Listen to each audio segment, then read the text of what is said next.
Você não sabe mais o que fazer diante de tantos problemas da vida, não é? Agora, o que fazer para sair dessa situação? O mais garantido é aprender com os erros e acertos de homens e mulheres que viveram muito antes de nós. A Bíblia registra os eventos do passado justamente para nos ensinar sobre o presente. Então, por apenas R$ 59,90 por mês, você pode acessar a Bíblia Comentada com Rodrigo Silva, onde eu estudo a Bíblia semanalmente com quase 7.000 alunos. E, de quebra, você ajuda na construção do Museu de Arqueologia Bíblica do UNASP. Então, quer saber mais? Acesse o link.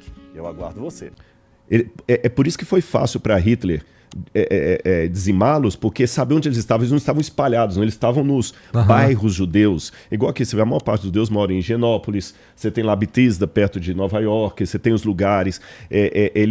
Judeu ajuda, às vezes, judeu, essa coisa toda, eles são muito unidos. Não só. Oi? Não só. Não só, né? Também.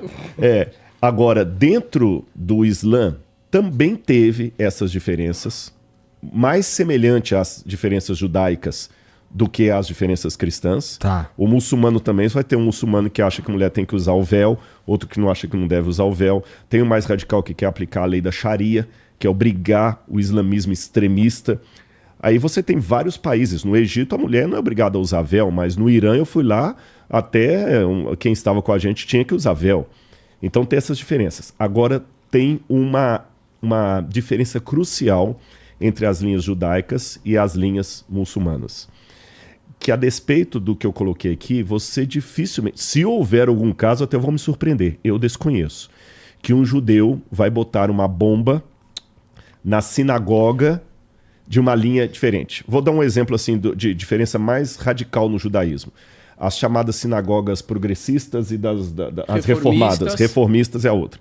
A reformista, dependendo da linha dela, ela pode aceitar mulher como rabina, por exemplo. Não só uma isso. Coisa. Vai ter casamento de homem com homem.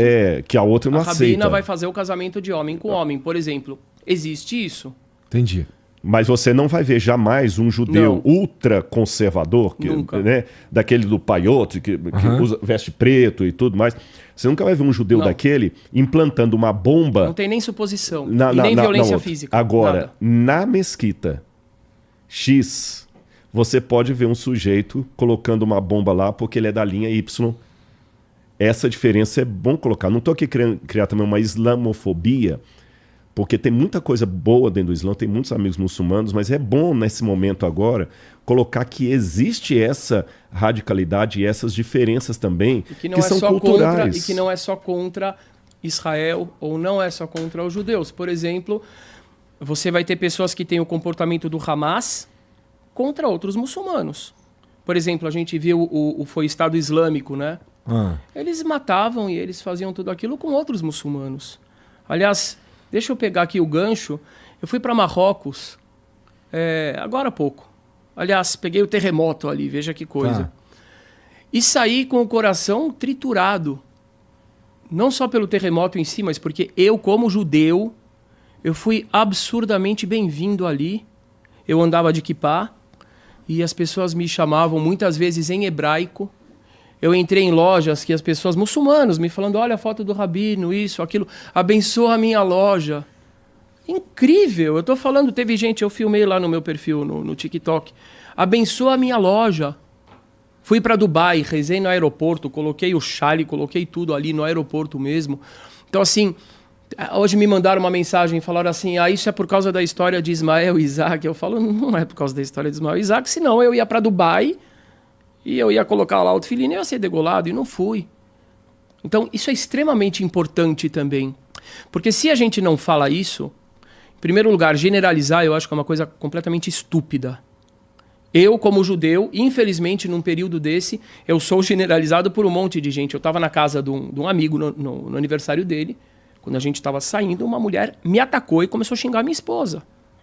Que vocês fazem não sei o que com os palestinos. Eu falei, minha filha, eu tenho um amigo palestino.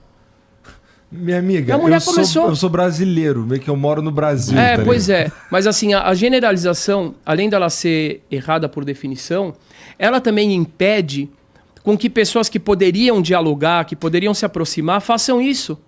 Porque eu fico achando que todos aqueles são terroristas odiosos, ele acha que eu sei lá, o dono da polícia e manipulador da mídia.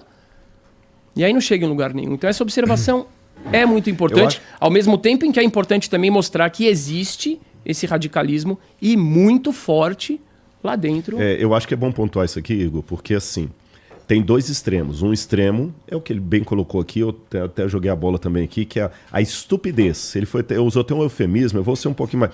A estupidez da generalização. Você entendeu? Porque quando todo mundo é aquilo, ninguém é. Então essa estupidez da generalização ela é perigosíssima. Mas existe um outro extremo igualmente perigoso, que é em nome de não ofender uma maioria que não é daquele jeito, você não denuncia a minoria. Uhum. Uma vez nos Estados Unidos, uma menina estudante de direito, ela falou o seguinte, olha, eu quero dizer para você que vocês estão errados de criticar o extremismo do Islã, porque 80% dos muçulmanos não são assim. E eu não estou me vendo representada aqui. Nos Estados Unidos tem tantos milhões de muçulmanos morando aqui que não são terroristas, não são isso, e vocês ficam acentuando isso aí e tudo mais. E a palestrante falou com ela assim, eu agradeço você ter colocado isso, porque agora eu posso também dar dados aqui. Existe mais de 1 bilhão de muçulmanos no mundo. 1 bilhão e 200, se não me engano. Se você está falando que 80% não são assim, você está admitindo que 20% são. Isso dá uma média de 300 milhões de pessoas. 300 milhões de radicais é mais do que a população dos Estados Unidos. Agora, os 80% que não são radicais, eles são irrelevantes para os meus dados. Porque eles não são ameaça. Ameaças são os 300 milhões, que não é pouca gente. E eu tenho que denunciá-los. A maior parte dos alemães não eram nazistas, nem antissemitas. Mas a maior parte dos alemães são irrelevantes em relação àquela minoria que matou 6 milhões de judeus. Então, se em nome da não ofensa a uma maioria que não se identifica com aquilo, eu me calo de denunciar a minoria, eu tenho um problema muito sério, porque essa maioria é tão irrelevante que a maioria dos alemães não impediram Hitler de matar 6 milhões. Então, desculpe-me, mas eu não posso, em nome da não ofensa a você, deixar de criticar a minoria que faz o barulho, porque ela faz barulho. E a maioria é tão irrelevante que ela nem impede a minoria de agir. Exato. Eu, numa conversa com o Rodrigo, eu criei um eufemismo. Não foi com o Rodrigo, foi com o pastor Renato Saito, que é um amigo muito querido. Eu falei para ele, daqui a pouco vão acusar a gente de terrorismofobia. Eu não duvido não, cara. Quer dizer... Não, porque eles não admitem que o que aconteceu foi terrorismo, entendeu? Eles chamam de, sei lá, ataque, de alguma outra coisa que não é... O que é de verdade, que eu não sei. Cara, eu já falei isso antes. Eu sei que existe uma questão territorial, eu sei que existe uma discussão ali que precisa ser refinada e tudo mais, mas nada disso é desculpa para ação terrorista. Não. Esse é o meu ponto principal, entendeu? Eu não sou. Aqui foi um terrorismo. As pessoas que estão entrando e vendo o que aconteceu estão dizendo que houve estupros de pessoas mortas, de 9 terroristas estuprarem uma mulher, de estuprar crianças, de matar as crianças e queimar. Quer dizer, isso foi eu acho que deixa muitos dos regimes mais terroristas da história envergonhados. Isso é um sadismo, uma psicopatia, algo muito sério. E o Rodrigo tem razão à medida em que hoje em dia não são nem somente essa minoria que é muito grande, que aplaude isso ou que faz isso, mas a gente tem hoje no Brasil inúmeras pessoas falando sim, isso é um expediente justificado em uma guerra. Aqui no Brasil, quantas pessoas nas redes sociais você vê vídeos de entrevista, você fala, meu amigo, esse cara podia ser preso por isso. Hã? E aí eu faço uma questão muito importante para o povo brasileiro. Se essas pessoas estão dizendo que esse é um expediente legítimo para confrontar o seu opositor, em outras palavras, elas estão dizendo que esse expediente pode ser válido no Brasil também, em algum momento, para confrontar aquele que se opõe a mim. Ou seja, sou negro. Imagina se eu usar agora tudo que os negros passaram para arrebentar com os brancos. Eu estou no meu direito. Eu sou negro. Você teve muito mais oportunidade de ser branco do que eu. Agora eu vou usar a violência para poder justificar. Não, eu estou me impondo que se eu não fizer isso, eu não vou conseguir meu lugar de Agora, fala. Imagina os judeus, então. Quantos judeus vocês ouviram falar que mataram crianças alemãs, que degolaram crianças alemãs, que estupraram mulheres alemãs, que sequestraram alemães civis depois do Holocausto. Quer dizer, tem gente que fala assim, não, mas é porque eles estão numa situação... Gente, o povo judeu é o povo que mais sofreu situação de perseguição, não teve outro. Eu sou filho de refugiado. Eu pareço brasileirão nato, assim, né? O meu pai é egípcio. Meu pai fugiu lá do Egito, de perseguição religiosa. Eu sou neto, os meus avós maternos são da Polônia. Se tivesse ficado ali, tinha morrido.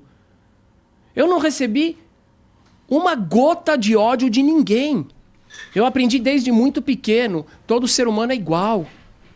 Amor, amizade com todo ser humano. Então, o que está acontecendo hoje, tem uma coisa só boa em tudo isso que está acontecendo. As máscaras das pessoas estão caindo.